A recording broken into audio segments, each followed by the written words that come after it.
અમદાવાદમાં મેઘાણીનગર પાસે air ઇન્ડિયાનું passenger plane રહેણાંક વિસ્તારમાં ક્રેશ થયા હોવાની માહિતી સામે આવી છે। આ ઘટનાની જાણ થતાં ફાયર વિભાગની 3 ગાડીઓ ઘટના સ્થળે પહોંચી ગઈ છે। આ ઉપરાંત દુર્ઘટનાના લીધે ત્યાંના રસ્તાઓ પણ બંધ કરી દેવામાં આવ્યા છે।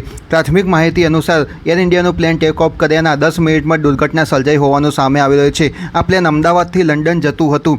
આઈજીબી કમ્પાઉન્ડમાં પ્લેન ક્રેશ થયું છે। આ ઘટનામાં ઘાયલ લોકોને સિવિલ હોસ્પિટલમાં લઈ જવામાં આવી રહ્યા છે। ઘટનાને પગલે સમગ્ર અમદાવાદના આ રસ્તાઓ ઉપર લોકોના ટોળેટોળા ઉમટી પડ્યા છે।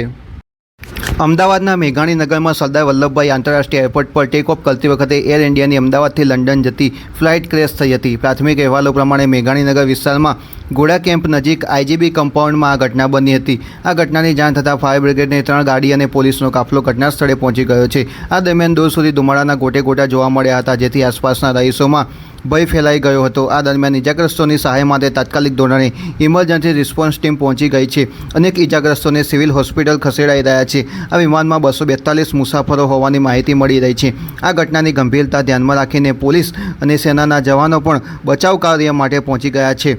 પ્રાથમિક માહિતી અનુસાર ટેક ઓફ વખતે વિમાનનો પાછળનો ભાગ વૃક્ષ સાથે અથડાતા આ ઘટના બની હોવાનું સામે આવી રહ્યું છે। ઘટના